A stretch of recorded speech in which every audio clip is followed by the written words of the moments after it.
Hey, Perry Posse. I'm so excited to launch our Perry Posse expert interviews that I'm going to be doing over the summer. And our first expert that we're having today is our first expert, Tiffany Yelverton. And Tiffany, I have known her for a long time, and she was on my podcast, Make More Love, Not War, and she was on my other podcast, Shameless Sexual Revolution. So we've known each other for a while. She's an excellent expert on sex and sexuality, which is what we're going to be talking about today, sex and perimenopause. So welcome, Tiffany. Please tell us all about yourself. Hi, Tara. Yeah, I think we met at the beginning of the pandemic. It's so Yes, it crazy. was.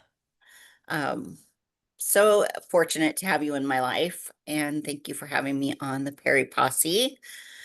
I am the founder of Entice Me, which is a boutique health and wellness pleasure hub. We inspire people to love their bodies and eradicate the gender pleasure gap by improving sexual confidence.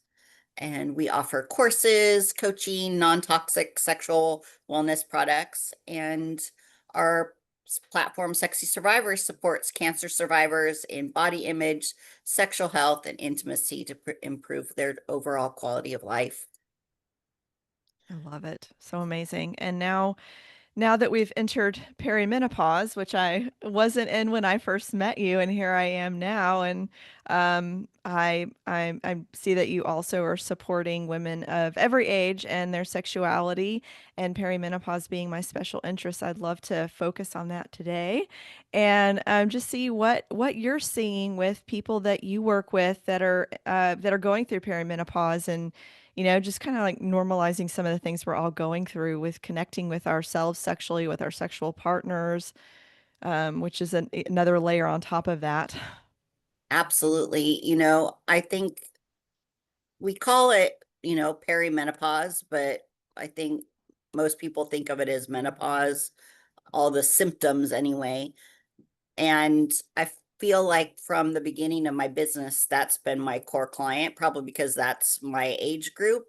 So I started perimenopause at around 36 and it went untreated until I was 42. I'm almost 52. And it's all of their through my studies now and working with hormone doctors and sexual health and sexual medicine doctors. I've found that perimenopause has almost 300 different symptoms that can be, and we think about the vaginal dryness and the sleeplessness, insomnia, foggy head, all that. But there's even more studies now that it's those frozen shoulders and the muscular skeletal things and itchy skin and all these things that we don't even know are perimenopause and that go untreated. And so we don't have to suffer. That's the biggest thing. Oh my gosh. And it does feel like it's just so much suffering. My perimenopause, well, I guess I had been in it, but didn't even really know I was in it when I met you. Right. But mine started around 40, I think, maybe even sooner, not knowing, but mine started off with the itchy skin. And part of it was I had been on Zyrtec and I got off Zyrtec and I had this reaction to it, but then it continued. And it was just, I'm sure that perimenopause intensified the reaction to Zyrtec, right? Because then our bodies don't respond to medications in the same way that they used to either. So there's that. And I remember at the time, really trying to anchor myself in sexual pleasure because I just felt like I wanted to jump out of my skin all the time. My body was so uncomfortable to be in. I was like, if I can still have some sort of pleasure, then maybe I can feel. Some days I felt very hopeless, and it really could make me feel hopeful. So I found that to be really supportive through all of the crazy symptoms of perimenopause. It's been something new, like every year for me, or several different things, right, through the journey, and I'm in year 6 or maybe more of it myself. So, yeah, I'm glad you brought up that there's so many symptoms, and a lot of doctors don't even realize what it's connected to. And I have a excellent allergist, but he never even brought it up that it could be anything related. He just didn't know. I mean, he's fantastic, but he just didn't know. So when I Yeah. yeah, I told him. I figured out what it was, I was like, it's estrogen. When my estrogen's surging, it's causing histamine flare-ups and all, but I didn't even know what that was. So interesting. Well, and the pleasure, I love that you mentioned that because it part of the relief from that, and I've really tried to teach especially women that self-pleasure can help to relieve pain symptoms. And because of the neurochemicals and endorphins that are released and the hormones that are released when you have an orgasm, then that does block pain receptors. And testosterone is a blocks that pain receptor and allows you to, hopefully mitigate the itchiness. I know I personally have fibromyalgia, and I have a client that has ME, which is even a more severely debilitating version of kind of fibromyalgia, muscular skeletal muscle pain. And she's bedridden pretty much, but she totally manages her chronic pain with orgasms. And I notice when I have more Really? orgasms, my fibromyalgia flare-ups are not as bad. Wow. And it's proven that it helps with depression, sleep, everything. So, the more pleasure we can have, the better it is for sure.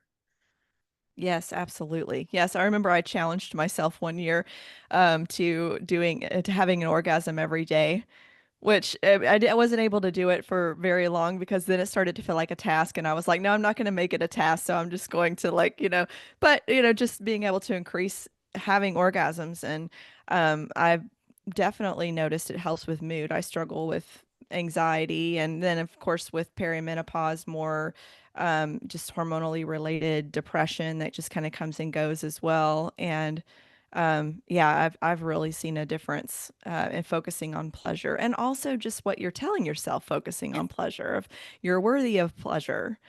And your body, even though it feels like you're in an alien body and no longer yourself, is still yours. I think that's what also is really powerful about it, because it does feel like, what happened to me? Does that come up for Oh, you? I yeah. just feel, yeah, like, where did I go? And that's what I hear from so many women who do start once they start getting treatment for their hormones and for perimenopause, is that they're like, oh, I'm my old self back. I feel like Yeah. myself again. And I remember when one of my clients started HRT, and her daughter said, my mom is back. It's like, you're your old self, mom. Like, oh, there you are. You're not the crazy, Yeah, just, I mean, like, where you just feel like you're gonna crawl out of your skin, not just from it itching, but just from right. because you Like, just feel so why can't weird. I remember anything? Yes. Why am I not sleeping? I'm so tired. And then you finally get to sleep and it's time to get up. And then as a business owner, then it's like, oh, I'm tired in the afternoon and I need to see my clients and work and I just want to take a nap. Yeah. Yep. So that Yeah, and affects, that affects intimacy too. When you're too tired, then you don't want to even engage in pleasure, or you don't want to engage with your partner. And then if you are, then sometimes then you get the vaginal dryness, that then it's painful and then you retreat even further. And when we do that, when we retreat and stop having pleasure, then all of those hormones that we get from pleasure, it just creates a negative loop because those start to decrease, and then it makes us have less libido, less desire, less want. And it's just kind of I always tell people, even if you don't feel like it, you should, self pleasure, because it is like going to the gym. If you don't do it, you're like, oh, I'm fine, I didn't do it. But when you do it, you feel so much better. yeah, that's so true. And I've noticed when I'm not on that, that I also am just more irritable towards my partner. Just like even today, I will say it's been a crazy few days and nothing's been happening for me lately. I just found today I've found him really annoying. And that's something that I've seen a lot of women post on the perimenopause like Facebook groups I'm in and stuff. It's just how annoyed they're finding their partner. And just even today, right before we were talking, he was very kindly helping me set this up, and he was making his little joke when we test the mic, which he goes testes, testes, testes, and then like, oh, there's a third ball, ha ha. And like I You're was just like, like, shut that is up. not funny. Like I've heard that joke so many times, and it's just really irritating. But other times I'm just like, oh, he's making his joke, he always makes that joke, or it's just like, why am I so annoyed by you today? And then I realized, I haven't pleasured myself in a few days, and he and I have not connected sexually in like a week now, because he was sick. Jerk. But no, anyway, but even like when you start to get irritated with your partner, that becomes a loop too, because then it's like, well, I don't really want to have sex with this person because they're annoying me. That is one thing that I love, that that's what you said. I call sex life's lubricant, because when you're in a relationship and you're not sexually connected, all of those little daily irritants, the making dad jokes or little jokes that you've heard a million times, or the slap on the butt when you're doing dishes, or the loading the dishwasher incorrectly, or not taking out the trash, the socks left on the stairs, all those little things are just like grating on your, like nails on a chalkboard. But when you're connected sexually and you're having sex and or even self pleasure, you're on a high.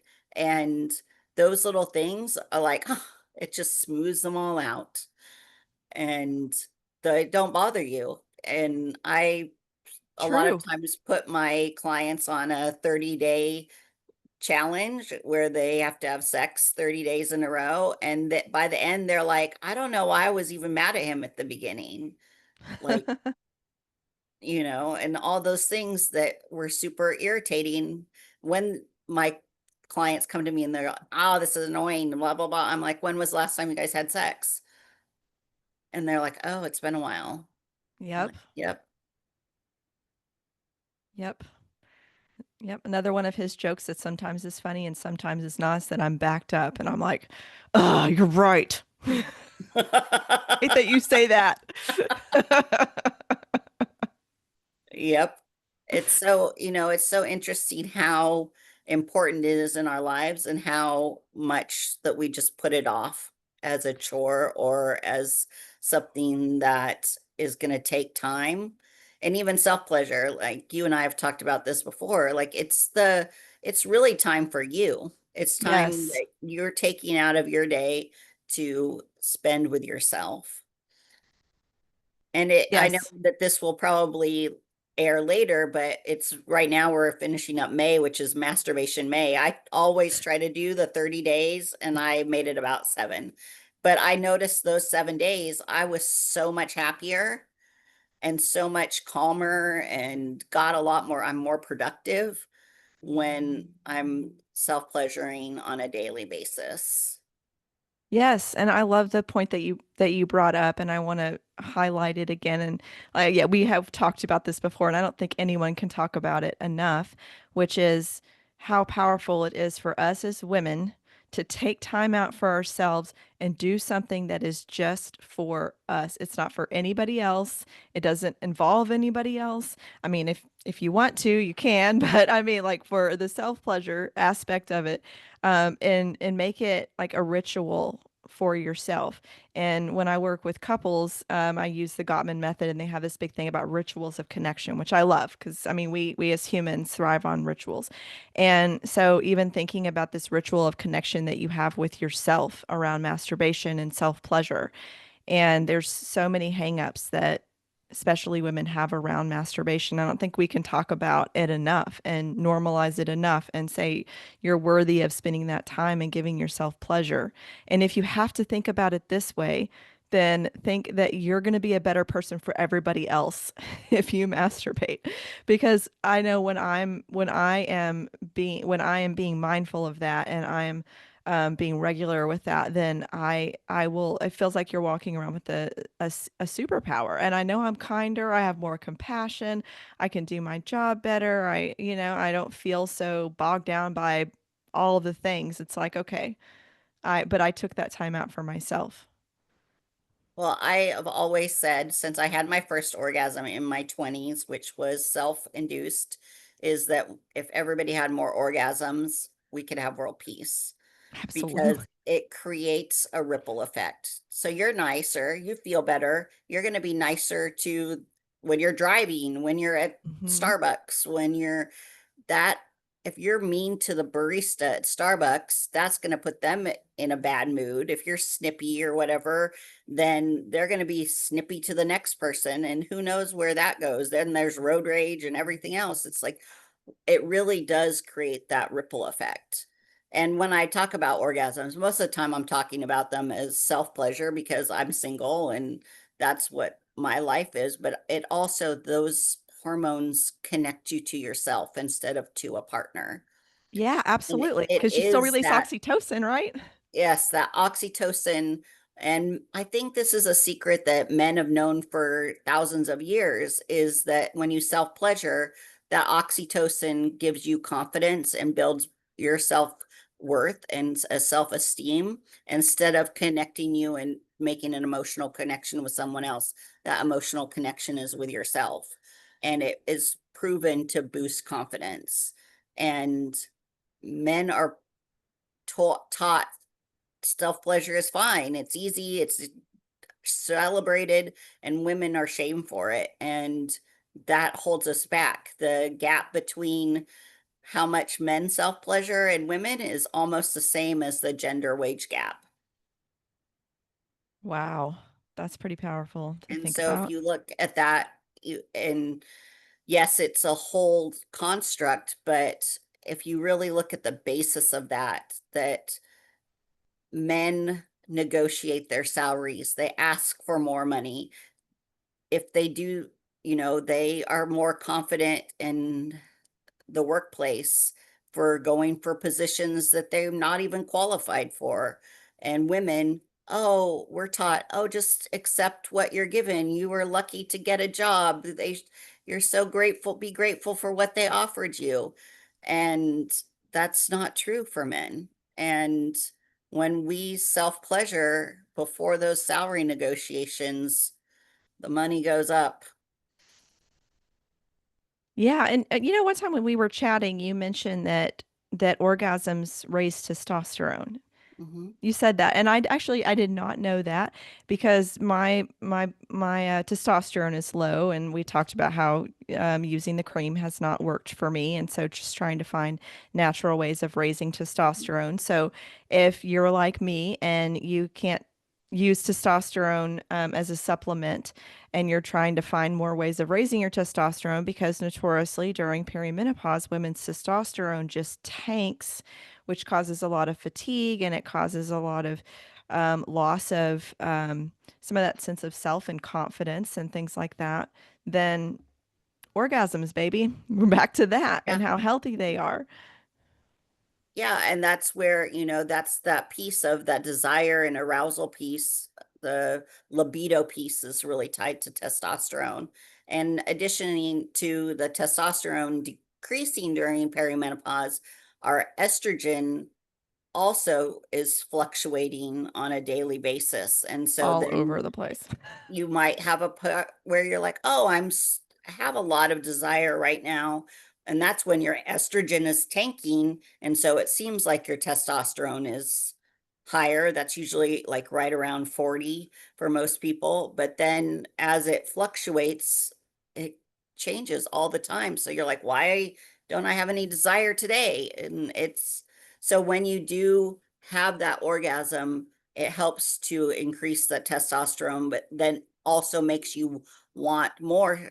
It brings your desire back. It helps with your vaginal tissue and the flexibility of your skin and everything. So it's important. Yeah. Yeah, and you brought up earlier that we tend to, especially women, make sex and orgasms a task, like it's a chore. We put it on our task list. Do you have any do you have any tips on how to change that mindset? Because I think that's really common, and a lot, I mean, there's so I could really just talk for hours about how why it's like that, right? But a lot of it, I'll just say in a nutshell, is like that pleasure is for men, and for women. We're supposed to please others, and that it starts to become a chore. And so I know masturbation can really help with that because when we're self pleasuring, it's just about pleasing ourselves. But what other advice can you give when women are listening to this and thinking, yeah, I hear what you're saying, but it's just I'm so busy. It's just something else to do.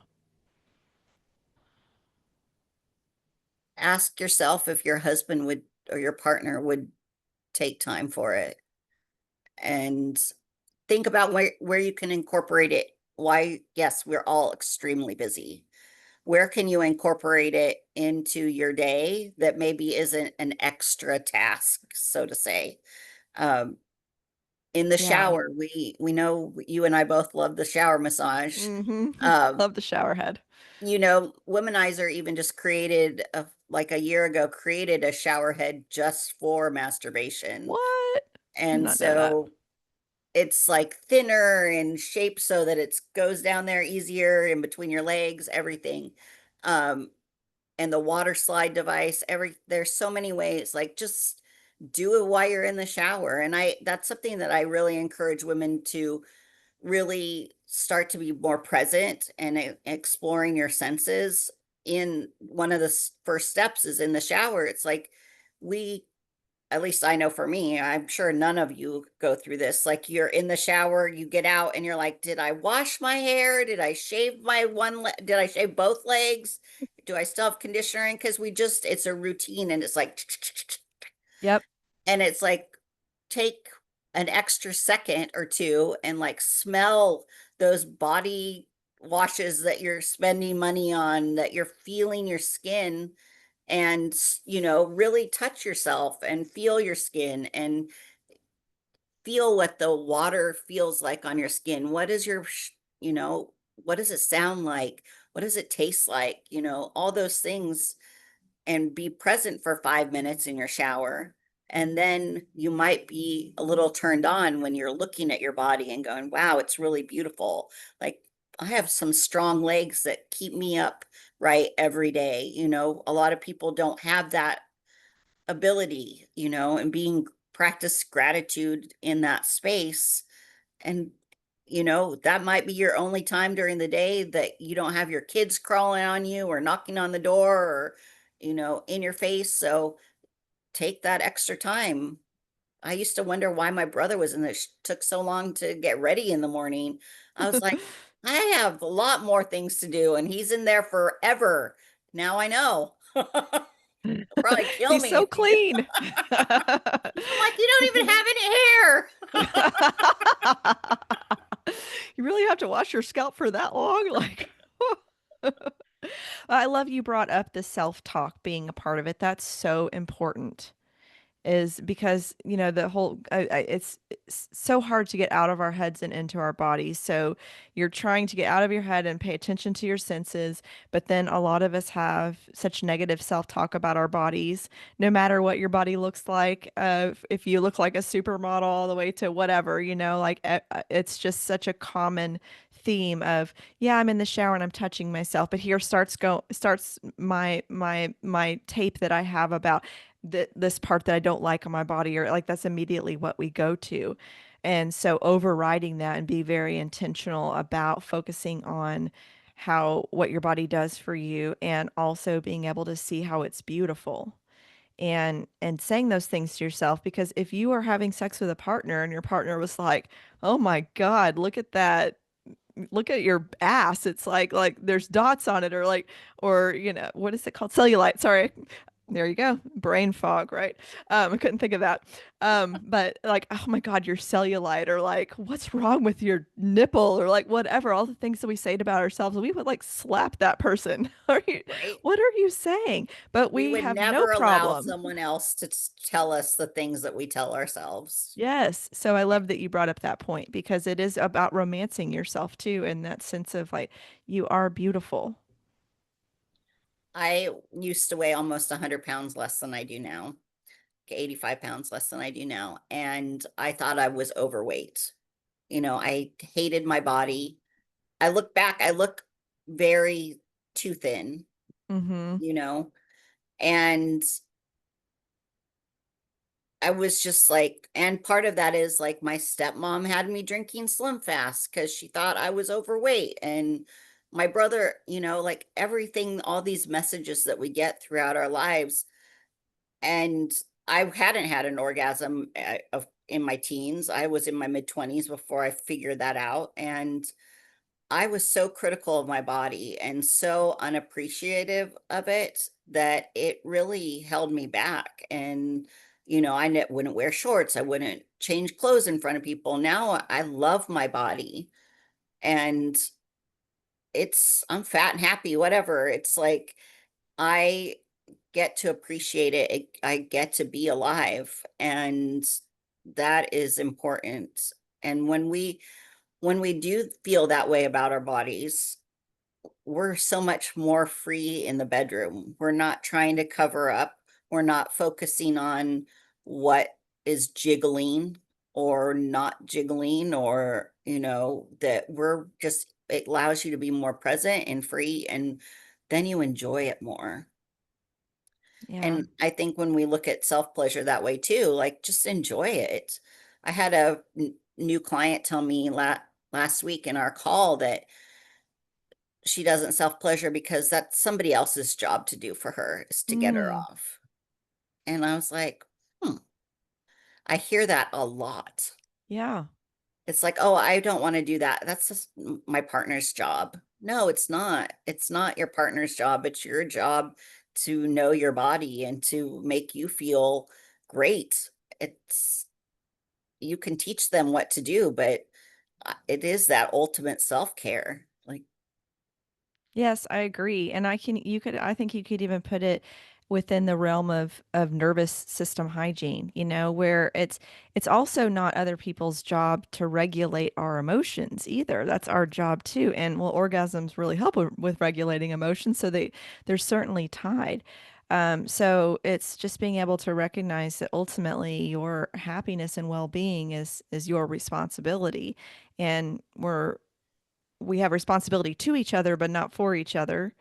And so if you're thinking that I have a responsibility to myself and for myself, and my partner has a responsibility to me, they're not responsible for my orgasm. So I have to know what brings me pleasure so that I can tell somebody else too. mhm.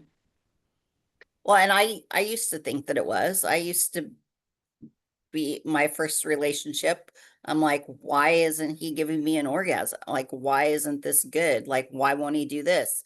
Well, it's okay for myself to touch myself too. But back then I was so uncomfortable in my body, I would have never touched myself, Yeah. and look at me now.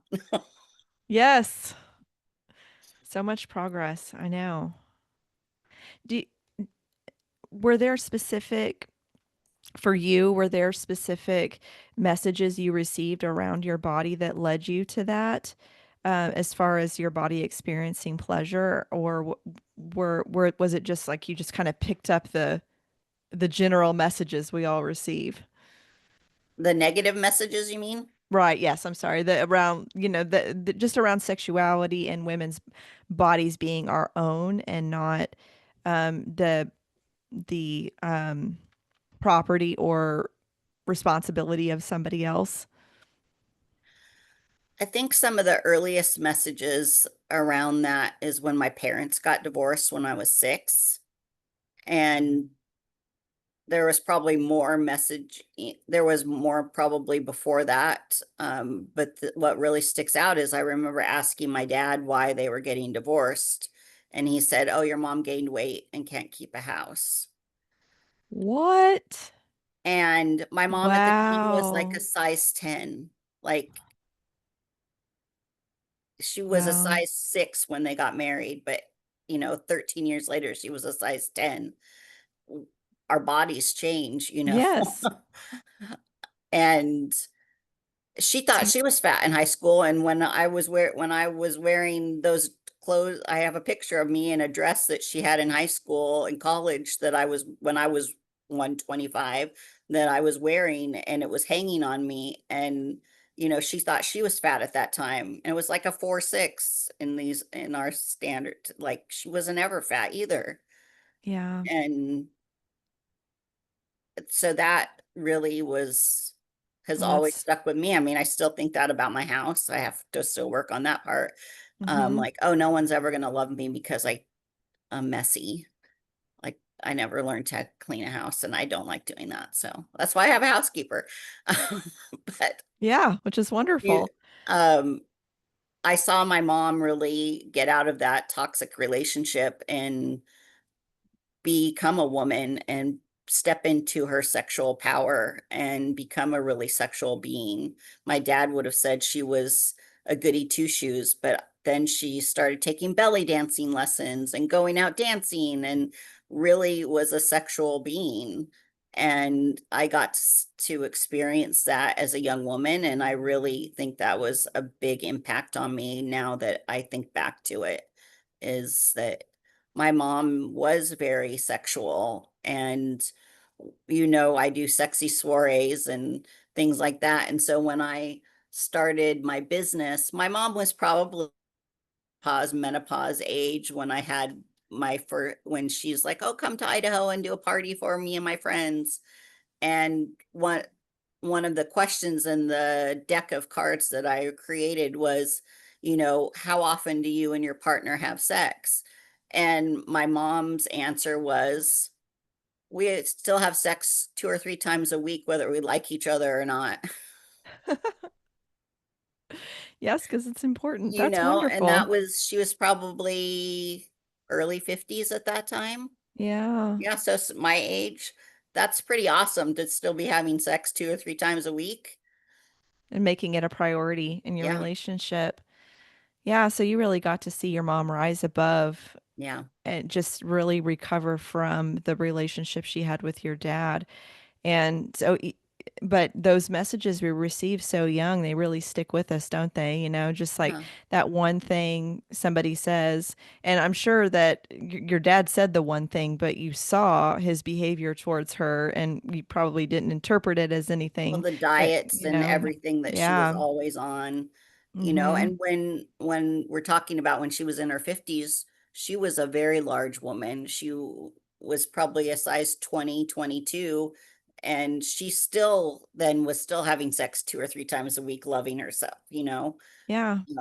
And that helps. All of that stuff really helped me advocate for women because it is important. We don't learn about loving our bodies. We don't learn about pleasure. We learn about the consequences that come with sex as a teenager, and a young adult, that we're going to have a bad reputation and that we're going to get a disease or be pregnant, and we don't learn about the pleasure side. And I think it's very important that we teach young women about their bodies and about self pleasure.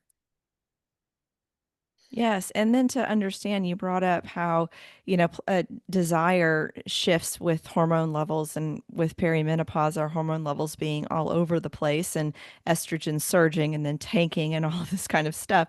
To recognize that desire doesn't need to be spontaneous, that it can be responsive desire, which is desire that responds to some sort of stimulus that creates it. And it doesn't it just because you're not feeling the desire at the moment doesn't mean you can't create it and create that um, build that desire, so that you can get into a place to experience pleasure. So yeah, we have these crazy busy lives where we're all running around, and a lot of those are sexual breaks for us where they really tamp down desire. And so we do have to be intentional to build that little haven for ourselves, whether it's in the shower like you and I both love to do, or you take a few minutes and for yourself in your room, lock the door and create that little haven for 10 minutes or whatever. That it's so important because it's really revolutionary when you really think about it, given that all of the messages we all have received. And I mean, I got plenty of them growing up too. I was raised Southern Baptist, and then there were things that I heard people say, in my life too. Like you said, my dad saying, "I'll never sleep next to a fat woman." Like things like that. And I'm like, oh, okay. So that means that, I'm not going to be lovable if I am not don't maintain a certain weight and things like that. I think a lot of us receive those messages that our bodies have to look a certain way to feel pleasure and to Mhm. receive pleasure and to be worthy of pleasure. And that also goes with ageism of just feeling like only young people are having really hot sex and engaging in pleasure and things like that. So I'm so glad you brought up, your mom is in her 50s, she's size 2022, she's like having an awesome sex life. It's not about any of that. All of the images we see, and watching movies and stuff, it's all about spontaneous, push your partner against the wall kind of sex, which, hey, that's great too. But a lot of sex is like, okay, I'm not really in the mood. Let me build it up. Okay, well, let's touch here, let's touch that. And then like there's body noises and funny things. And, I mean, it doesn't look quote unquote sexy like we think it should, like we're supposed to be 25 and hot body and like suntan lotion and smell and like, And we kiss and with no foreplay, have penetrative sex that results in a simultaneous orgasm in right. 0.5 seconds. The other myth, right? The simultaneous orgasm myth. Like the Bridgerton sex is what I call it. Oh my Like, God. I do love that show though. So good. But yes, as I'm watching Bridgerton, I'm like, that's not realistic. yeah, the first time she has sex and she's gonna have an amazing orgasm like that. Uh-huh. Right, Um, right. Okay. She's like, never. Oh, I think they did show her. Did they show her masturbating on Bridgerton? I think they did. I well, did. yeah, the Yes, last season she did she did. Yeah.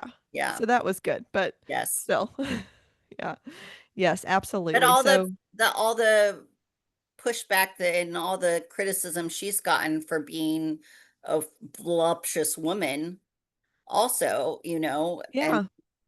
it's like she's tiny. That I can't remember the actress's name, but the one that was the writer in the pen of the um Yeah. you know who I'm Lady, I talking don't about. know. Yeah. Yeah, But again, brain she's like fog. 5 foot tall and has boobs, and everybody says she's fat. She's not. She's tiny and she has a chest. It's like, Yeah, but even if she were fat, like I who mean, still, cares? exactly. I mean, yeah, that's the thing is that we there's this extra layer of like we have to be a certain way to feel sexual as women, and I mean, men certainly do not have that. And so, take a book from a chapter from that book, like they certainly don't have that, and we need to continue to work to free ourselves from that as well. Not that I'm putting anything else on your plate, women who are listening, but you don't have to do anything more than focus on your own self-pleasure to free yourself from that. I'm not saying we have to march the streets, but what we can. I mean, Well, when you mention responsive desire too, it's kind of like, I'm not saying pressure if you're being pressured or anything to go that route, but the responsive is like anything. There's a lot of things that are good for us in our lives that we do that aren't we don't really want to do, like eat right, go to the gym, it's like I hate working out, so I use pleasure as my cardio, first of all, but when it's like, oh, you're dreading it, and then you get there and you do it and you feel so good afterwards. Think about masturbating in that same is the same thing. Like, oh, you're not really in the mood, you don't really want to do it, but if you do it, you're going to feel better. yeah. your skin's going to glow, you're going to look great, you're going to feel better. Yep. So you look at it that way as like self-care, like, oh, this I can put in my calendar, and just like going to the gym, just like making a salad, like, Yeah, and that's a you'll great point. feel better. It really helps a lot with those perimenopause symptoms and clearing your brain, all that, being more productive, being more less tired, looking better. One of the symptoms of menopause is that you get crepey skin, and that is boosted when you have an orgasm, because one of the only ways your body naturally produces collagen is when you have an orgasm. Those receptors are stimulated, and it's like Botox without the needles. It's proven to smooth fine lines and cellulite. So I mean, I think you've sold a bunch of people on it just right now. I'm Right? 51. Going I'm back not, to no the Botox, nothing.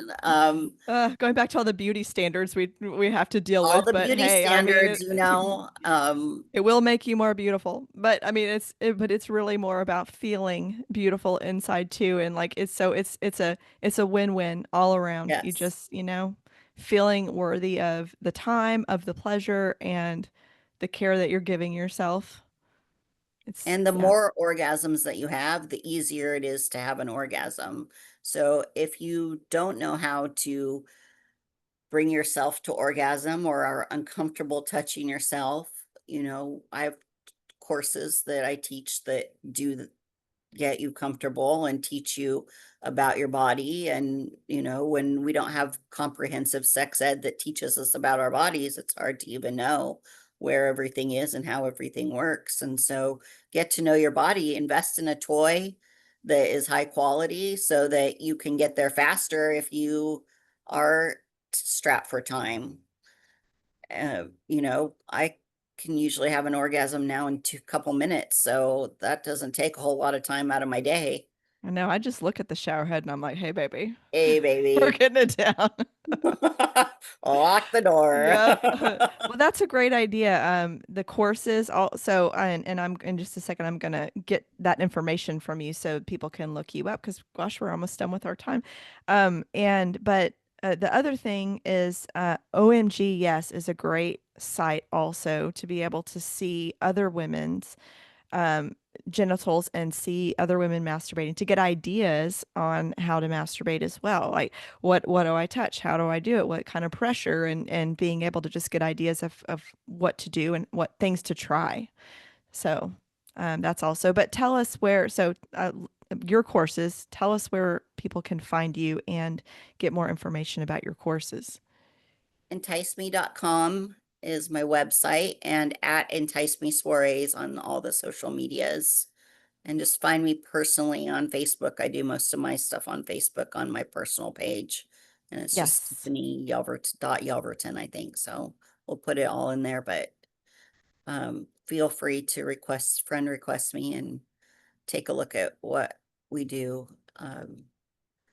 I do want to mention, if you don't mind, why we're talking about perimenopause and menopause. That's one of the reasons I got involved working with cancer survivors, is that I Yes. found out that women are put into a medical chemical menopause when they go through chemotherapy, and they're not really told that that's going to happen. And so they're experiencing all those perimenopause symptoms, even if they've already gone through menopause, and not knowing why that's happening.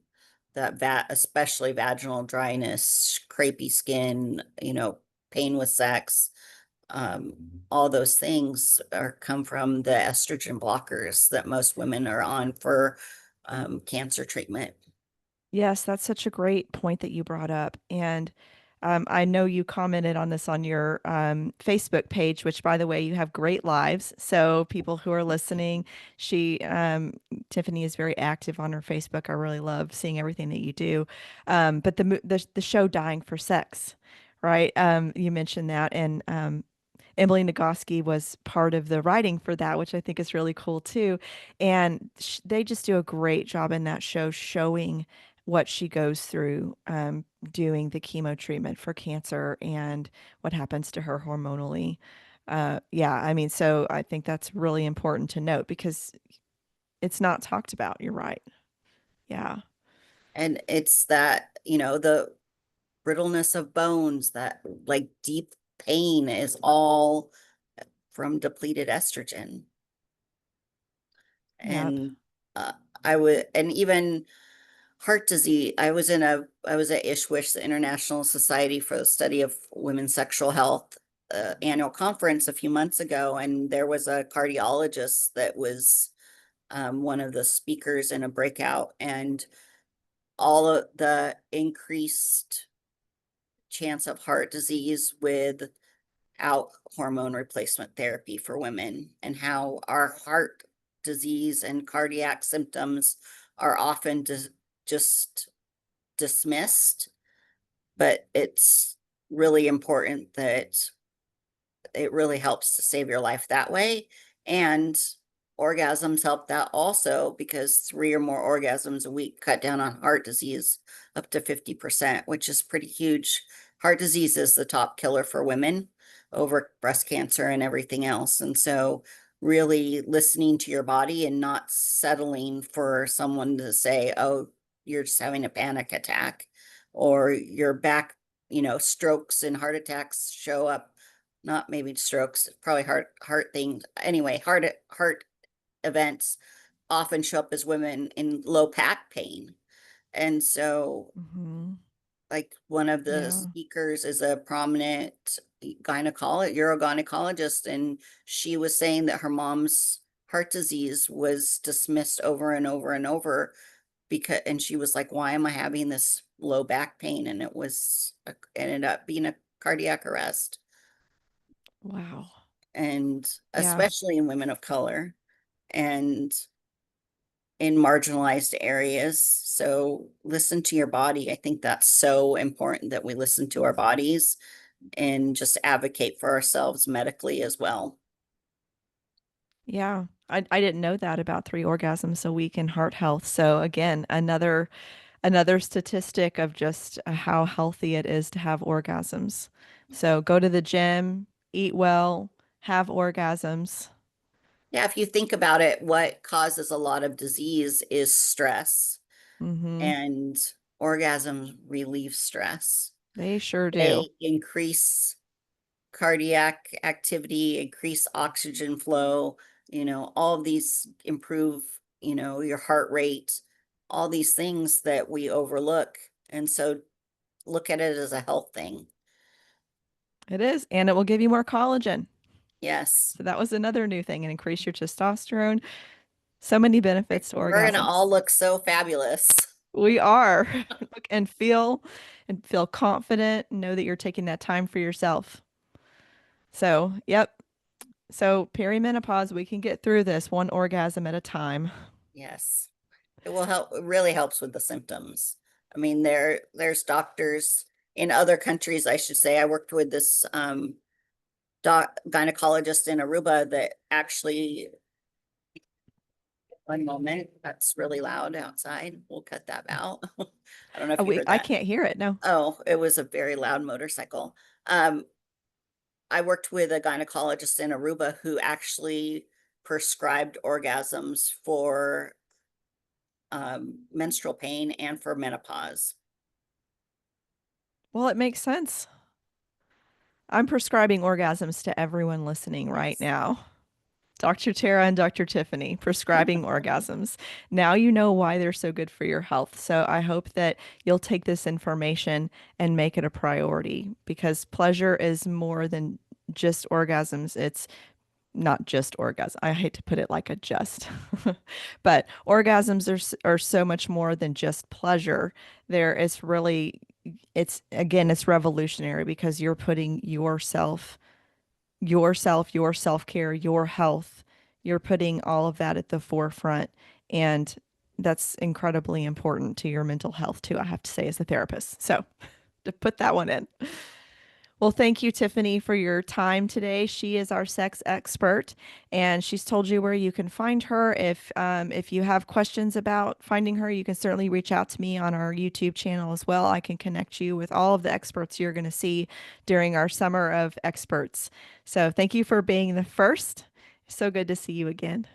I love being the virgin. Yes, exactly. Pop the perimenopause cherry. Let's Yes, say that. absolutely.